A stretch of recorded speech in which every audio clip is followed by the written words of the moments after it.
Saúdo a amada igreja com a graça e a paz do Senhor Jesus Cristo. Amém? Convido os irmãos para abrirmos a palavra do Senhor na primeira epístola de Pedro, capítulo 1. 1 Pedro, capítulo 1, do verso 19 ao verso de número 21. 1 Pedro 1, de 19 a 21.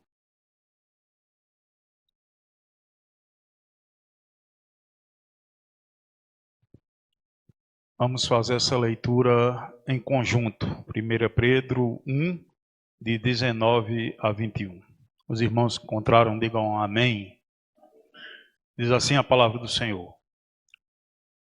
Todos. Mas pelo precioso sangue, como de cordeiro, sem defeito e sem mácula, o sangue de Cristo, conhecido com efeito antes da fundação do mundo, porém manifestado no fim dos tempos por amor de vós, que por meio dele tendes fé em Deus, o qual ressuscitou dentre os mortos e lhe deu glória, de sorte que a vossa fé e esperança estejam em Deus. Oremos mais uma vez. Senhor Deus, te louvamos, te bendizemos, te exaltamos, teu santo nome, porque tu és Deus soberano, Deus Emanuel, presente em nossas vidas. Te louvamos, ó Senhor, pelo teu cuidado paternal. Te louvamos, ó Senhor, pelo teu resgate pago em nosso favor. Te louvamos, ó Senhor, pela ressurreição de Cristo.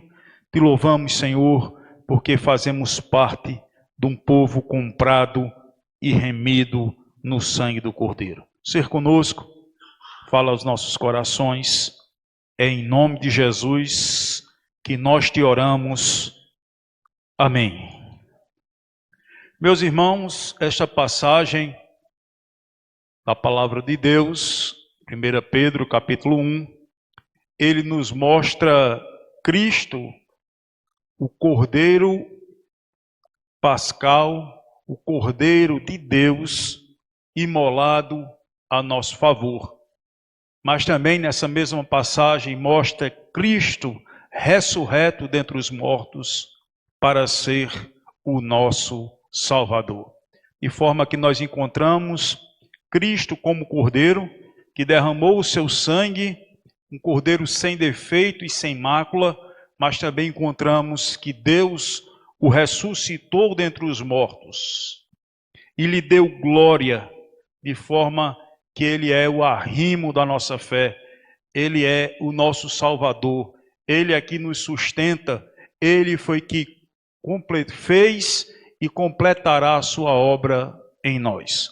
De forma que nós vemos que Cristo tanto é o Cordeiro, mas ele é o Cordeiro Pascal, ressurreto dentre os mortos. E é sobre esse tema que nós meditaremos um pouco nessa manhã. Cristo, Cordeiro Pascal, ressurreto. Cristo não ficou entre os mortos, Cristo não ficou esquecido em uma tumba fria, pelo contrário, Cristo venceu a morte, Cristo ressuscitou, Cristo foi imolado, mas ele venceu a morte. Ressuscitando e triunfando da morte, ele agora está sentado à destra de Deus, da onde virá para julgar os vivos e os mortos. E diante de Cristo ressurreto, todo joelho se dobrará e toda língua confessará que Jesus é o Senhor. Cordeiro que foi imolado. Aquele que foi levado ao matadouro, como diz Isaías 53, que nós lemos, sem dizer uma palavra, agora voltará agora está à destra do Pai, e voltará para julgar vivos e mortos, e todos, a Bíblia diz, até quantos o traspassaram o verão, de forma que todos, toda a humanidade, toda a criação se rende aos pés de Cristo e proclamará que Cristo, o Cordeiro de Deus, é o Senhor. Meus irmãos, uma das passagens mais maravilhosas que eu vejo no Novo Testamento é quando João Batista, no capítulo 1 do Evangelho de João, versículo 29, ele vê Jesus Cristo vai até João, e ao ver Jesus Cristo, João diz: eis o Cordeiro de Deus que tira o pecado do mundo. Meus irmãos, Cristo é o Cordeiro de Deus que tira o pecado do mundo. Foram imolados diversos cordeiros na antiga aliança, mas eles precisavam repetir esse sacrifício para terem seus pecados perdoados. Mas Cristo foi o cordeiro apresentado por Deus. Na velha aliança, os cordeiros eram apresentados pelo povo de Israel.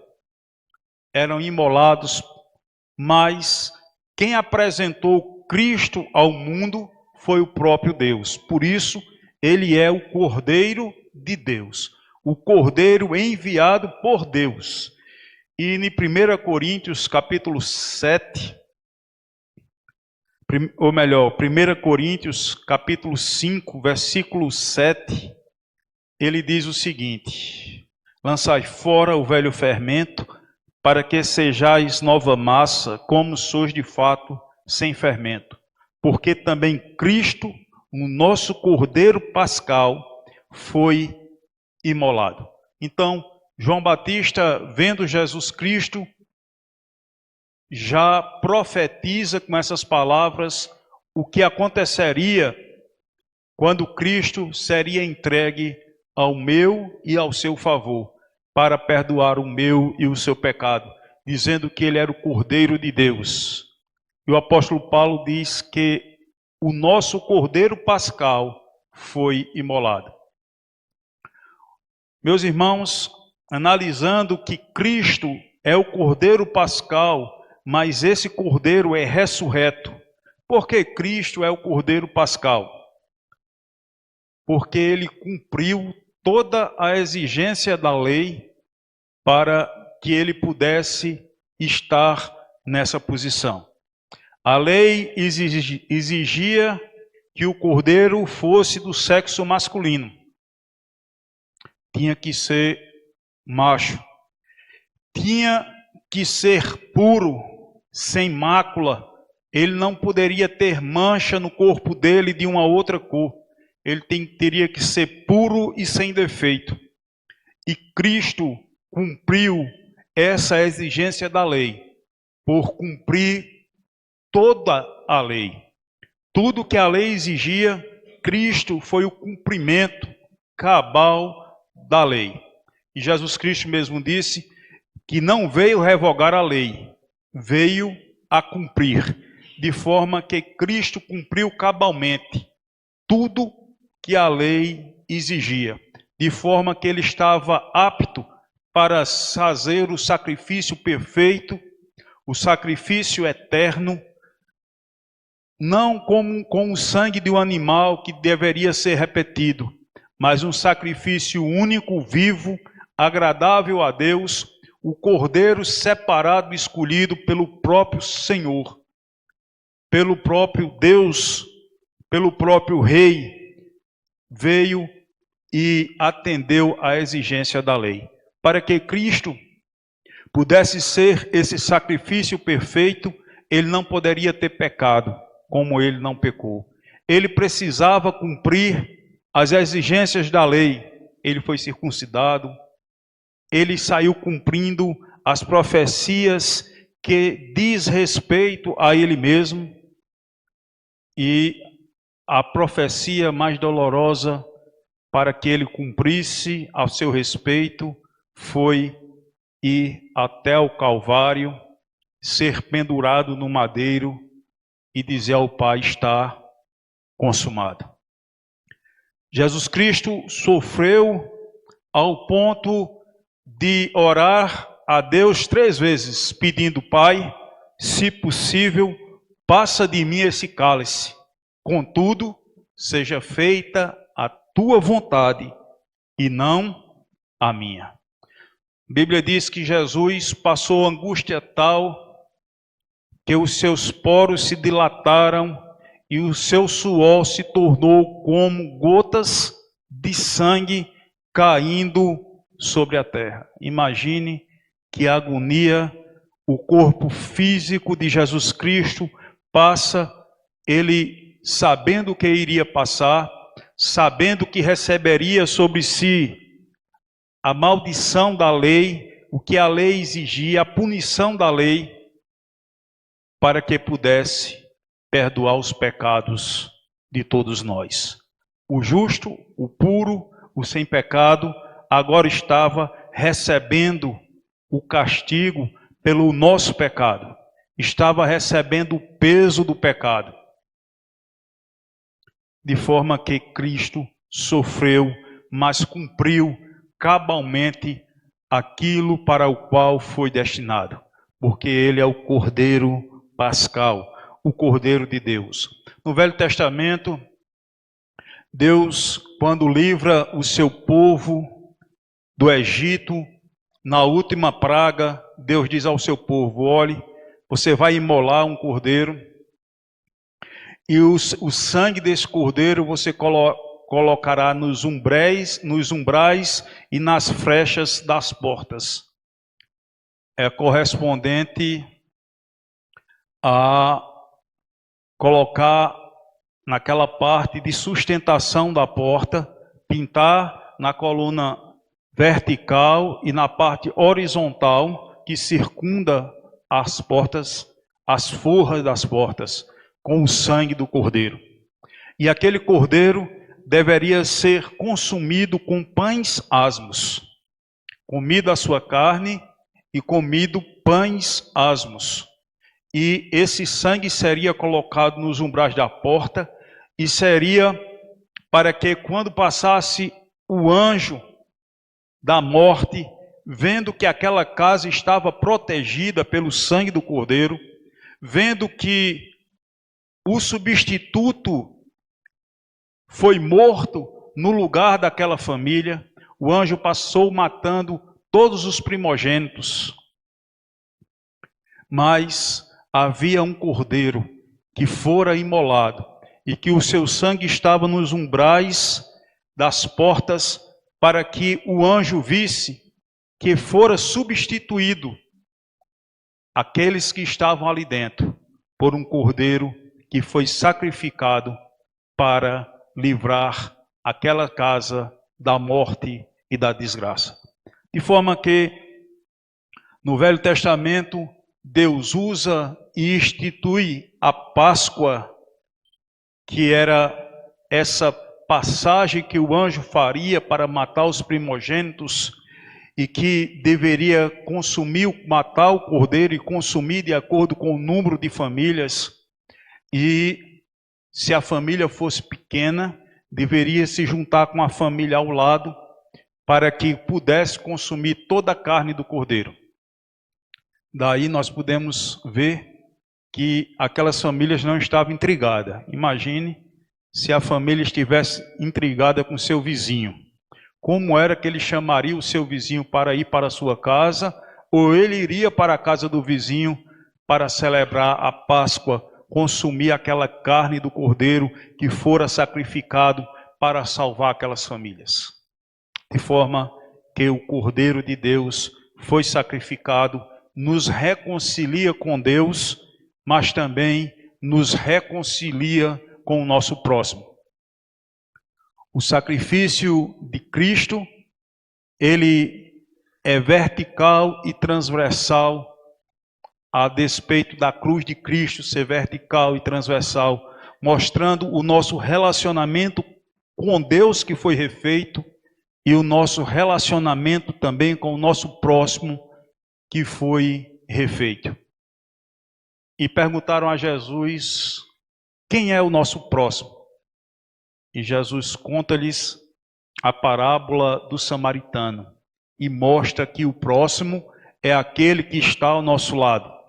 O seu próximo é seu irmão de casa, é o seu primo, é o seu tio, sua tia, é o seu vizinho da casa ao lado, é o seu colega do trabalho. O seu próximo é todo aquele que está ao seu lado, próximo de você. E o sacrifício de Cristo tanto garante o nosso relacionamento com Deus saudável, como o nosso relacionamento com o próximo. O nosso relacionamento com Deus só foi garantido pelo perdão dos pecados que o sacrifício nos trouxe. E o nosso relacionamento com o próximo foi garantido por exercermos o perdão de Deus na vida do próximo. E na oração que nós fazemos, que o Senhor nos ensinou no Pai Nosso, Deus diz, perdoa-nos, Jesus nos ensina os nossos pecados, assim como nós perdoamos a quem nos tem ofendido. De forma que o próximo é aqueles que nos ofendem, que estão ao nosso lado, que através de quem Deus utiliza para exercermos misericórdia e para sermos tratados pelo nosso Deus. De forma que esse cordeiro traz o relacionamento com Deus, mas aquelas casas precisavam estar em comunhão para poder cumprir o mandamento do Senhor de consumir aquela carne durante toda a noite. E Cristo foi esse Cordeiro de Deus. Meus irmãos, Mateus capítulo 26, versículo 26 e 28 diz o seguinte: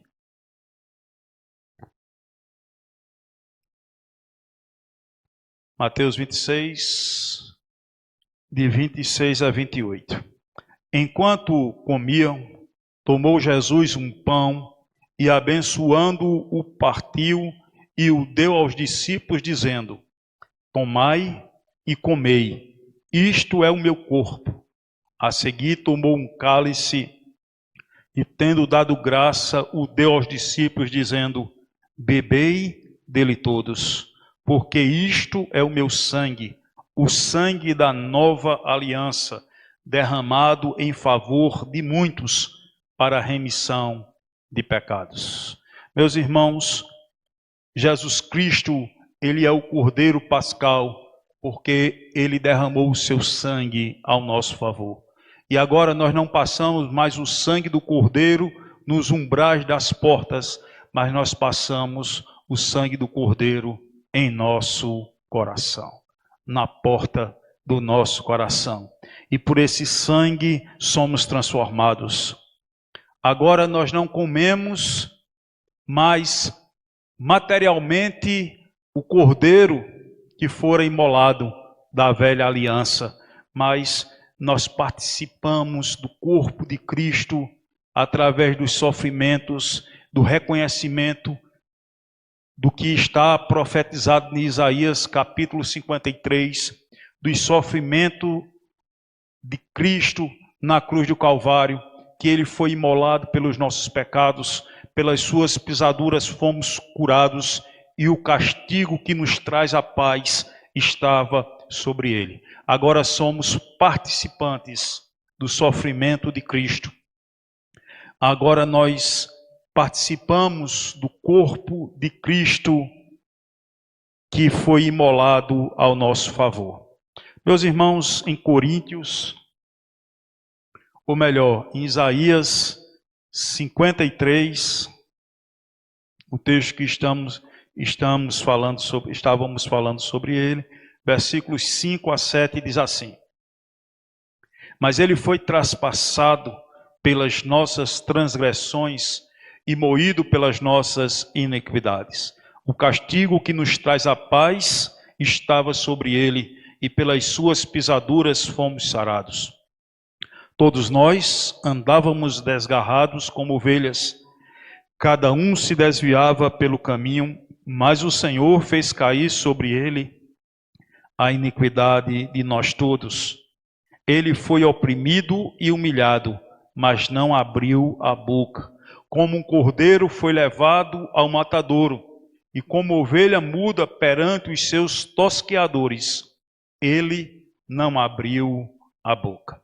Jesus Cristo, quando cumpriu cabalmente a missão que lhe estava destinada, quando ele foi o cordeiro pascal, foi levado ao matadouro e não reagiu ao ser maltratado, não reagiu ao ser humilhado, não reagiu quando dividiram suas vestes lançando sorte, mas ele se ofereceu em sacrifício pelo pecado.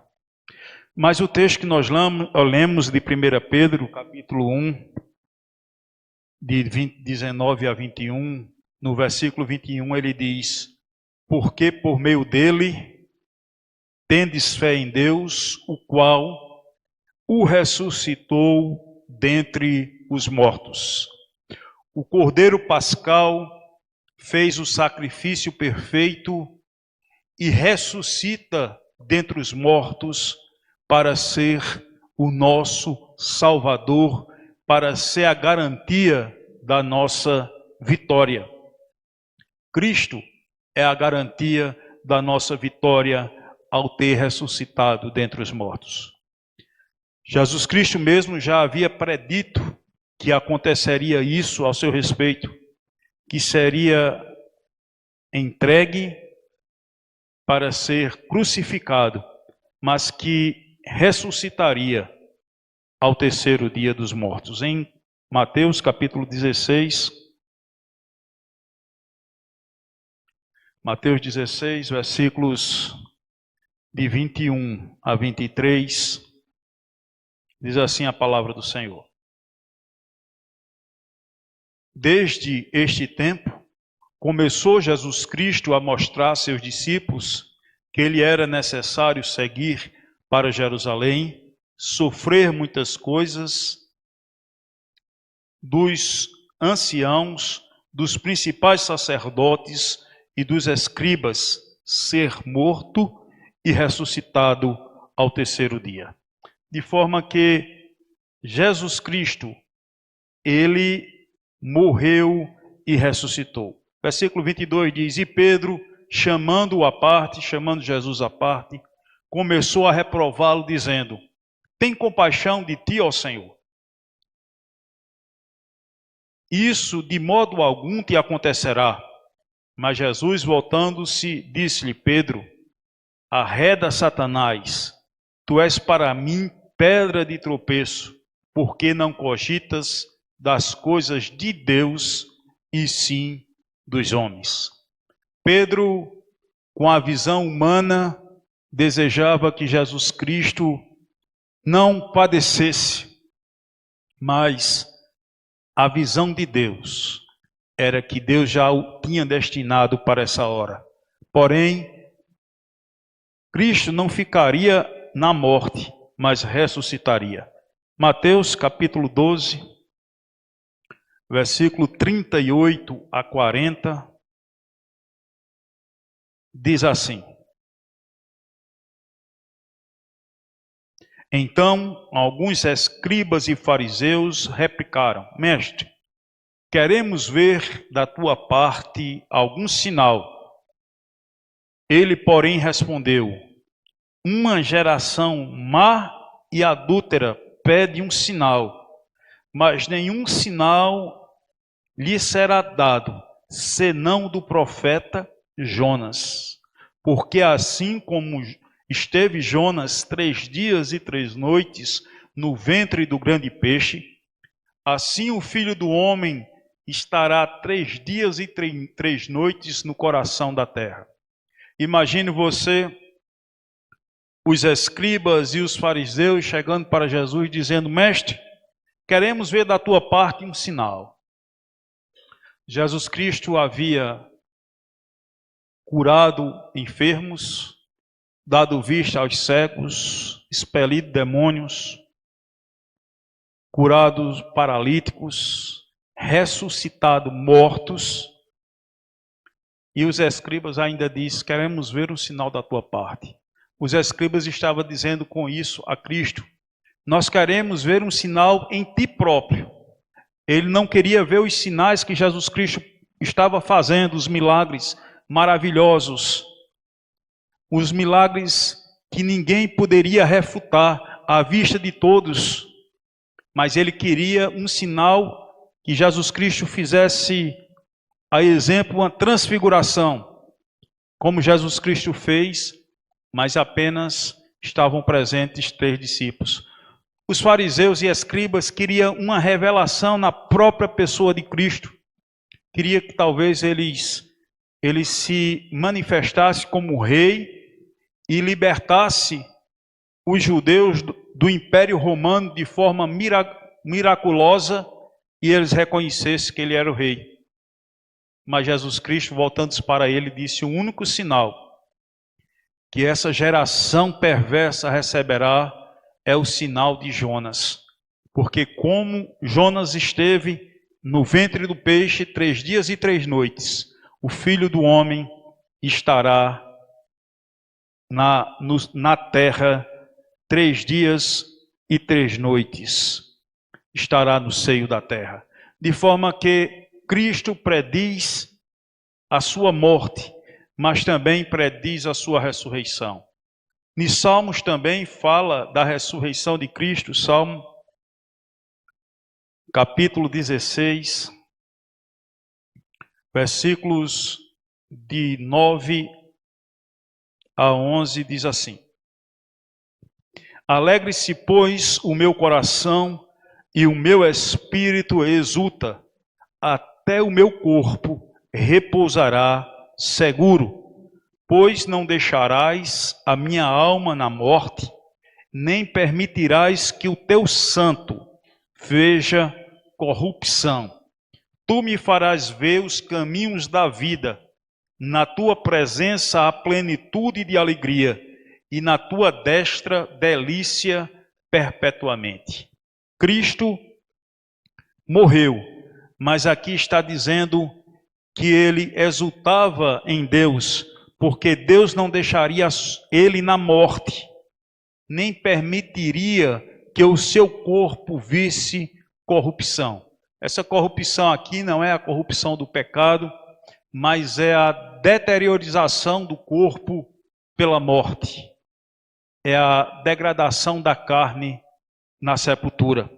Mas o texto diz que Deus não deixará o seu santo ver corrupção. E depois ele diz: tu me farás ver os caminhos da vida. Na tua presença há plenitude de alegria, e na tua destra delícias perpetuamente. Cristo depois de ressurreto. Esse texto fala da morte, da ressurreição e do local que Cristo está hoje, à destra de Deus.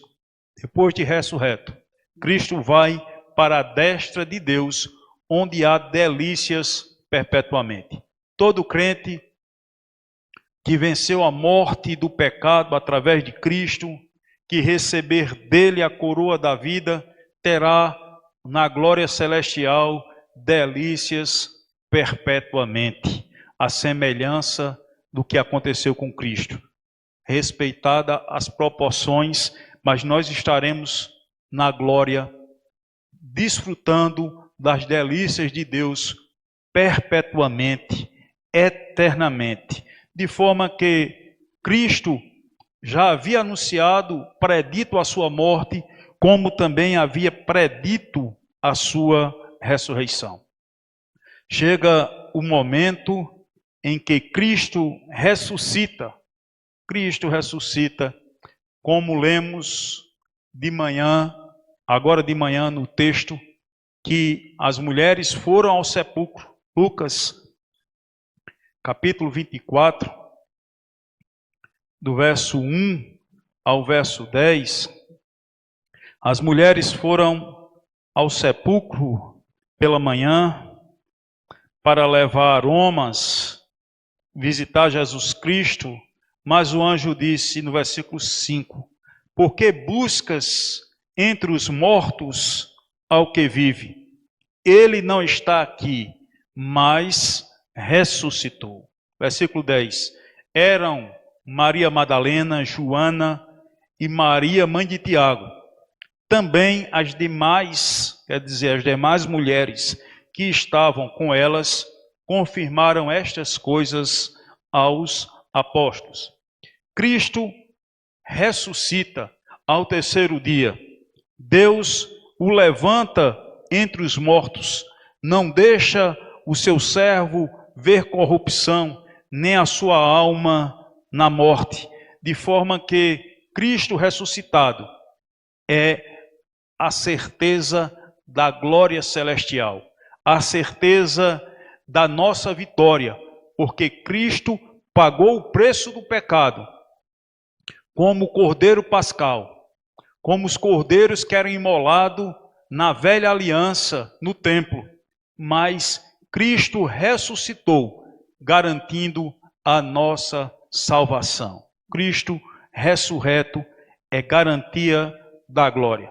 Meus irmãos, os apóstolos que antes negavam a Cristo, os discípulos que antes medrosos, temerosos, com medo de ser preso quando Jesus Cristo foi preso, que seguia Jesus Cristo de longe, que como Judas negou a Cristo, Judas não, Pedro, como Pedro negou a Cristo 3 vezes, até diante de uma criada, perguntando, tu andavas com eles, tu andava com ele, a tua forma de falar e o teu proceder te acusam.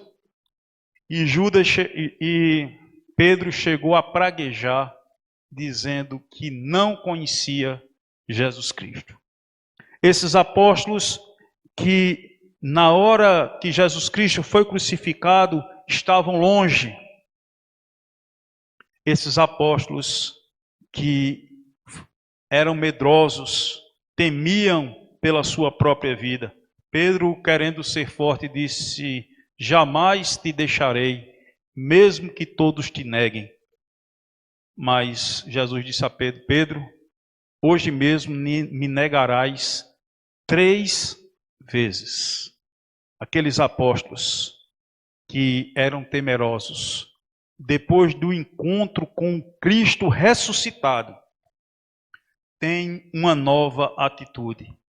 Passam a anunciar o Evangelho, a cumprir o mandamento do Senhor após ser revestido pelo Espírito Santo em Jerusalém.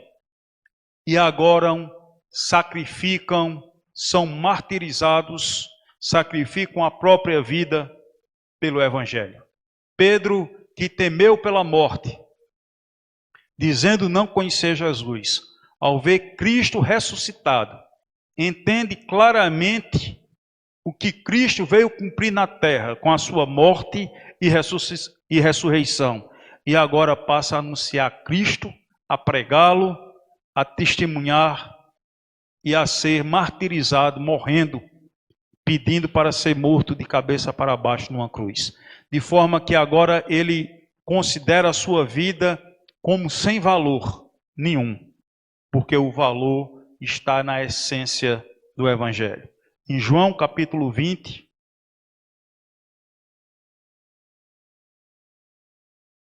do verso 19 ao verso 29, nos mostra Jesus Cristo aparecendo aos discípulos. Diz assim, João 20, de 19 a 29. Ao cair da tarde daquele dia, o primeiro dia da semana, trancadas as portas da casa, aonde estavam os discípulos com medo dos judeus, veio Jesus, pôs-se no meio deles e disse-lhes, paz seja convosco. E dizendo isto, lhes mostrou as mãos e o lado. Alegraram-se, portanto, os discípulos ao verem o Senhor. Disse-lhes, pois Jesus outra vez: paz seja convosco. Assim como o Pai me enviou, eu também vos envio. E havendo dito isto, soprou sobre eles e disse-lhes: recebei o Espírito Santo. E se de alguns perdoardes os pecados, ser-lhe-ão perdoados. E se lhe retiverdes, serão retidos. Ora, Tomé, um dos 12, chamado Dídimo, não estava com eles quando veio Jesus. Disseram-lhes, então, os outros discípulos: vimos o Senhor. Mas ele respondeu: se eu não o vir, e nas suas mãos o sinal dos cravos, e ali não puser o dedo, e não puser a mão no seu lado, de modo algum acreditarei. Passando 8 dias, estavam outra vez ali reunidos os seus discípulos, e Tomé com eles. Estando as portas trancadas, veio Jesus, pôs-se no meio e disse-lhes: paz seja convosco. E logo disse a Tomé: ponha aqui o dedo e vê as minhas mãos. Chega também a mão e põe-na no meu lado. Não sejais incrédulo, mas crente. Respondeu-lhe Tomé: Senhor meu e Deus meu. Disse-lhe Jesus: porque me vistes, creste? Bem-aventurados os que não viram e creram.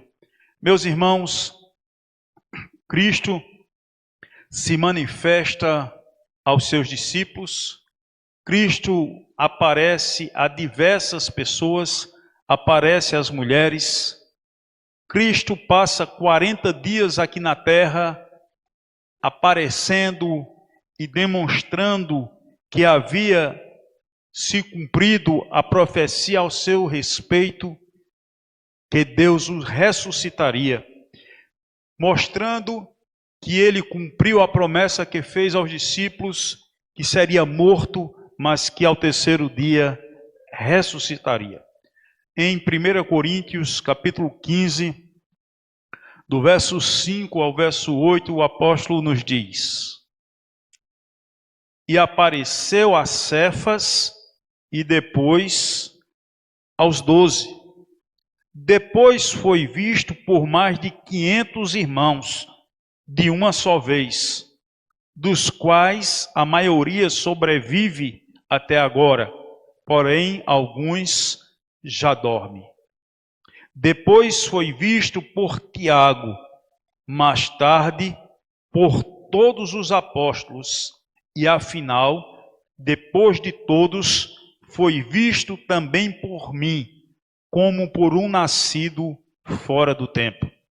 Jesus Cristo apareceu de uma só vez a mais de 500 discípulos. E o apóstolo Paulo se converteu posteriormente a esse episódio. Mas o apóstolo Paulo diz que foi visto também por ele como que um nascido fora do tempo. E ele diz que a maioria dos que viram a Cristo, aqui o apóstolo Paulo convertido e citando isso, ele diz: a maioria ainda vive e são testemunhas oculares da ressurreição de Cristo. Algumas seitas, alguns que se dizem ateus, dizem que Cristo não ressuscitou. Meus irmãos, a tumba está vazia. A tumba de Cristo é frequentada e visitada até hoje, e ali está vazia, porque o nosso Mestre ressuscitou. Quando outros visitam a tumba de grandes nomes da história, de grandes imperadores e reis, ali jaz os restos mortais. Mas em Cristo, a tumba de Cristo está lá, no Santo Sepulcro, vazia, porque Cristo ressuscitou. Não faz sentido os apóstolos temerosos que tinham medo de morrer por Cristo, inventarem a ressurreição e darem a sua própria vida para manter esta palavra. Se quando Cristo estava vivo, eles o abandonaram, eles o negaram, porque agora eles morreram não renunciando a Cristo? Porque tantos mártires deram sua vida e não negaram mais a Cristo? Porque foi o maior evento da humanidade, a ressurreição de Cristo. Esta ressurreição é a evidência concreta que Cristo era o enviado de Deus, que Cristo era o Deus encarnado, que se entregou pelos nossos pecados e que ressuscitou. É a evidência completa que Cristo venceu a morte e tem poder sobre a morte. Cristo da morte triunfou. Todos que viveram o restante da sua vida para pregar o Evangelho, para anunciar a vontade de Cristo. Nós temos o primeiro mártir, que foi Estevão. Logo em seguida, o apóstolo Tiago foi morto a fio de espada, mas não renunciou a Cristo ressurreto dentre os mortos. Depois, os cristãos foram muitos devorados no Coliseu Romano, como espetáculo aquelas pessoas, para divertir César e para divertir aquelas pessoas, para fazer com que a sua fé fosse abalada e que aquela religião terminasse. Pelo contrário, o sangue dos mártires foi o adubo naquela terra que fez prosperar o Evangelho. Quando viram a fé, a confiança daqueles discípulos, aqueles espectadores foram abalados pela aquela fé que louvava a Deus, que glorificava a Deus, mesmo diante de feras, mesmo diante da morte, de serem devorados, não renunciaram a Cristo ressurreto dentre os mortos. E a Bíblia diz que Jesus diz, aquele que não achar em mim motivo de tropeço, este estará comigo por toda a eternidade. Este receberá a coroa da vida, porque perseverará até o fim, até a sua segunda vinda.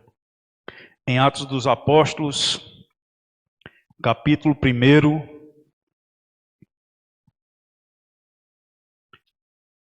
versículos de 9 a 11, diz o seguinte: ditas estas palavras, foi Jesus elevado às alturas à vista deles, a uma nuvem, e uma nuvem o encobriu dos seus olhos. E estando eles com os olhos fitos nos céus, enquanto Jesus subia, eis que 2 varões vestidos de branco se puseram ao lado deles e lhes disseram: varões galileus, por que estáis olhando para as alturas? Este Jesus que dentre vós foi assunto ao céu, virá do modo como vistes subir. Em Lucas, capítulo 24, versículo de 50 a 53, diz assim: então os levou para Betânia, e erguendo as mãos, os abençoou. Aconteceu que, enquanto os abençoava, ia-se retirando deles, sendo elevado ao céu. Então, eles, adorando, voltaram para Jerusalém, tomados de grande júbilo, e estavam presentes no templo, louvando a Deus. A tumba foi vigiada por soldados romanos, mas nada impediu o grande feito da humanidade, que dividiu toda a humanidade, todas as religiões, todos os povos de todas as épocas, que dividiu todas as religiões pagãs, a história de toda a humanidade, entre antes de Cristo e depois de Cristo. A ressurreição de Cristo foi o maior evento histórico da humanidade, no qual Cristo triunfou da morte e nos deu vida, nos garantindo a sua vitória. E voltará a segunda vez para completar o ciclo da vontade de Deus, estabelecer o seu reino eterno, no qual estaremos com Ele por toda a eternidade. Estabelecer a Jerusalém celestial e estabelecer o juízo de Deus sobre a desobediência dos homens. Os desobedientes serão punidos eternamente e Cristo triunfará 100%, totalmente, estabelecerá a sua vontade totalmente sobre a terra. E ele reinará pelos séculos dos séculos, com o seu povo, com os seus escolhidos, com aqueles que foram alcançados pelo Cordeiro Pascal, mas também creram no Cordeiro ressurreto que venceu a morte. Que o Senhor nos abençoe.